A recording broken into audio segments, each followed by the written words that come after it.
परमेश्वर के दैनिक वचन।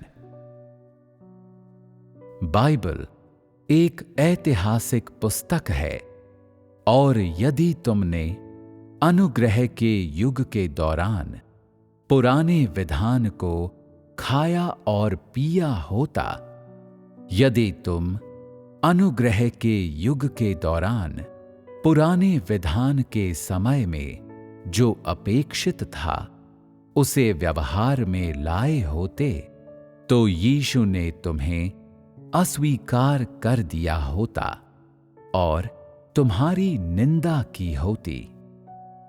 यदि तुमने पुराने विधान को यीशु के कार्य में लागू किया होता, तो तुम एक फरीसी होते। यदि आज तुम पुराने और नए विधान को खाने और पीने के लिए एक साथ रखोगे और अभ्यास करोगे, तो आज का परमेश्वर तुम्हारी निंदा करेगा। तुम पवित्र आत्मा के आज के कार्य में पिछड़ गए होगे। यदि तुम पुराने विधान और नए विधान को खाते और पीते हो, तो तुम पवित्र आत्मा की धारा के बाहर हो। यीशु के समय में यीशु ने अपने भीतर पवित्र आत्मा के कार्य के अनुसार यहूदियों की और उन सब की अगुवाई की थी जिन्होंने उस समय उसका अनुसरण किया था। उसने जो कुछ किया उसमें उसने बाइबल को आधार नहीं बनाया, बल्कि वो अपने कार्य के अनुसार बोला।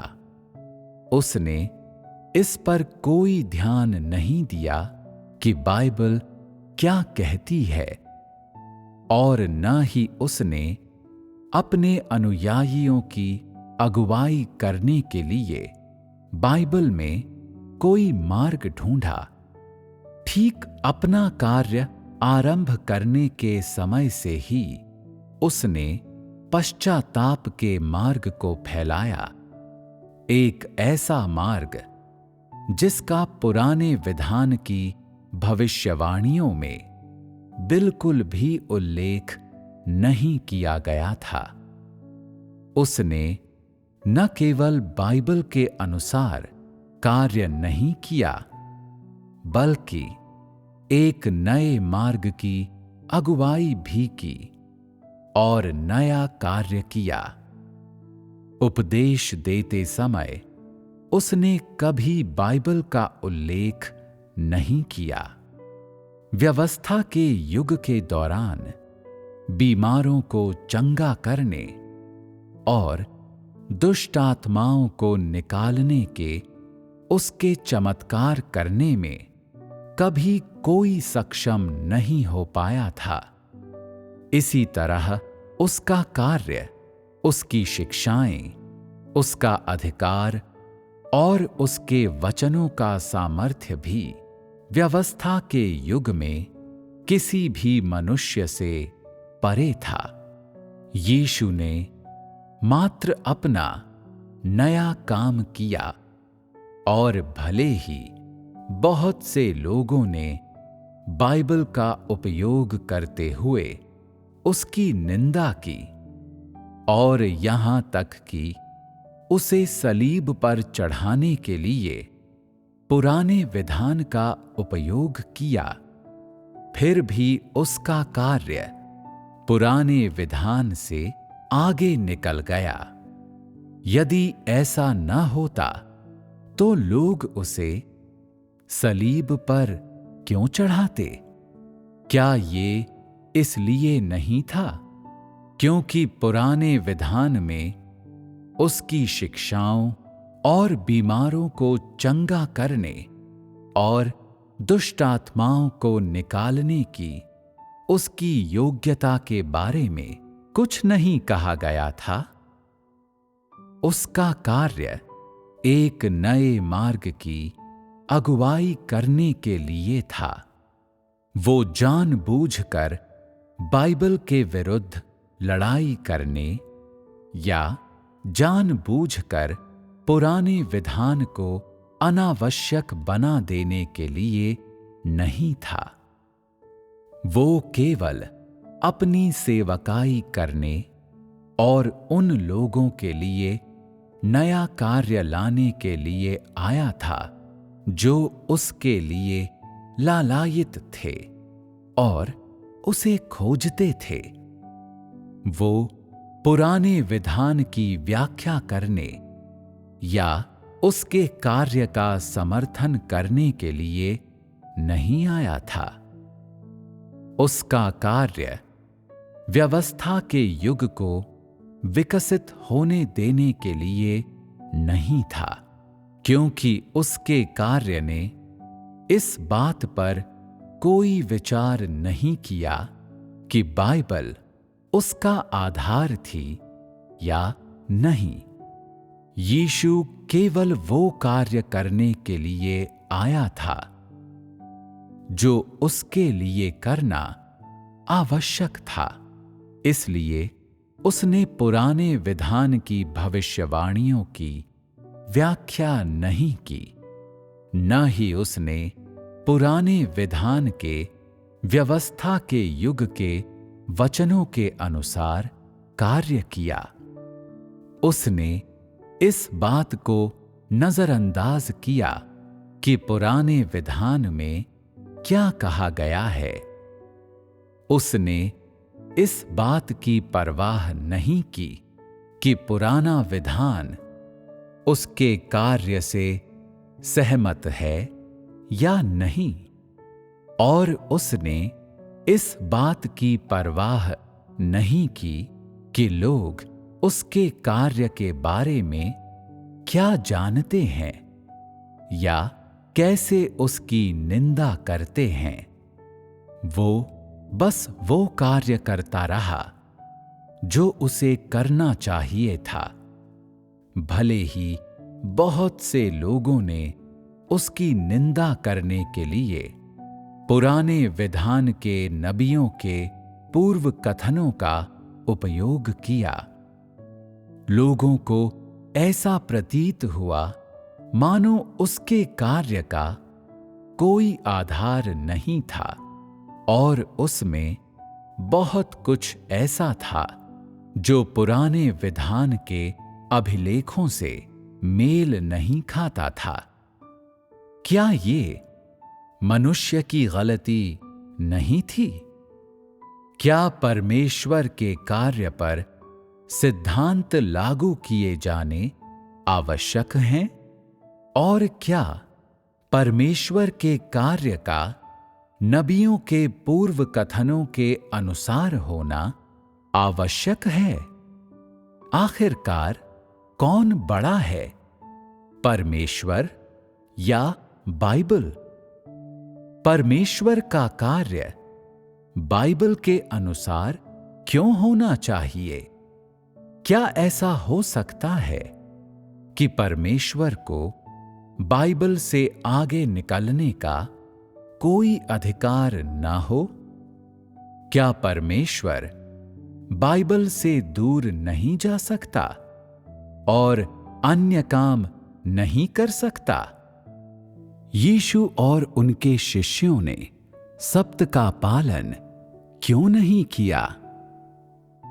यदि उसे सब्त का पालन करना होता और पुराने विधान की आज्ञाओं के अनुसार अभ्यास करना होता, तो आने के बाद यीशु ने सब्त का पालन क्यों नहीं किया, बल्कि इसके बजाय क्यों उसने पांव धोए, सिर ढका, रोटी तोड़ी और दाखरस पिया?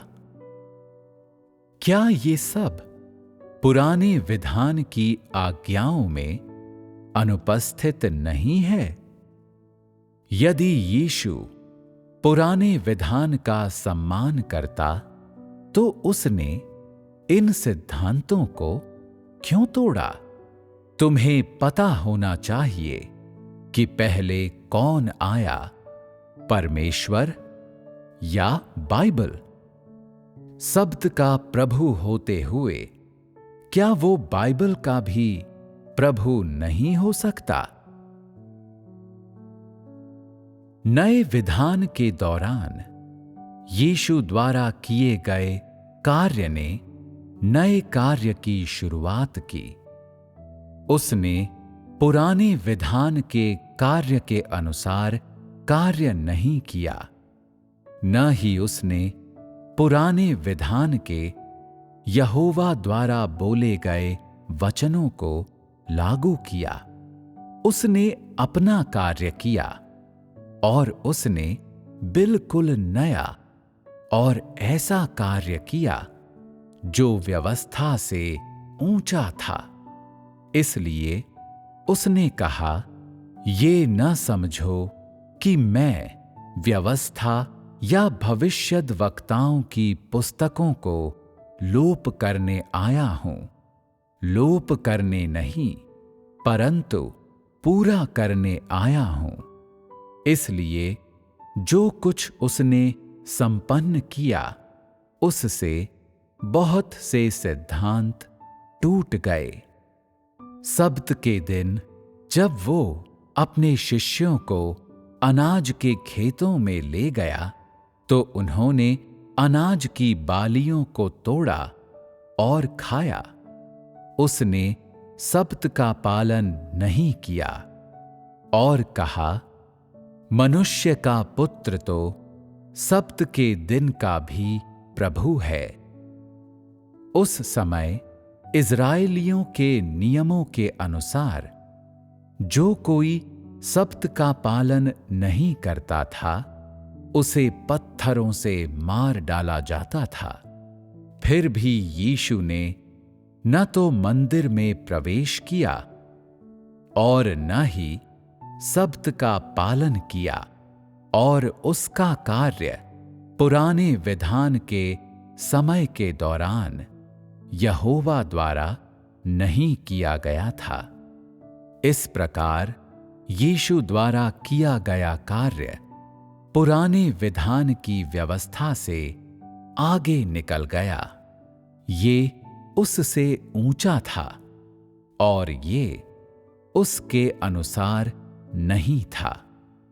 अनुग्रह के युग के दौरान यीशु ने पुराने विधान की व्यवस्था के अनुसार कार्य नहीं किया और उसने उन सिद्धांतों को पहले ही तोड़ दिया था।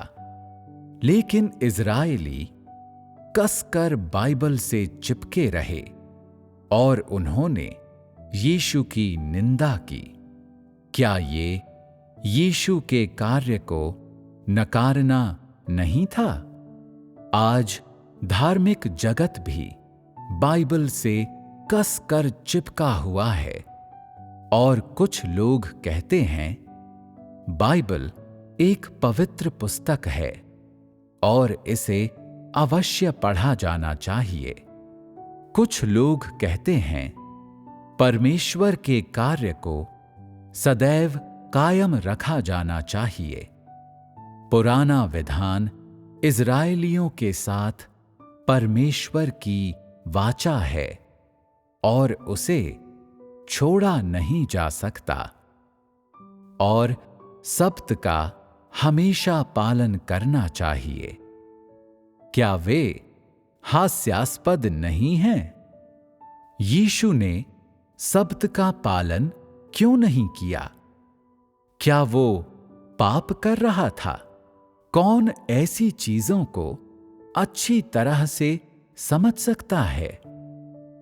चाहे लोग बाइबल को कैसे भी पढ़ते हों, उनके लिए अपनी समझने की शक्तियों का उपयोग करके परमेश्वर के कार्य को जानना असंभव होगा।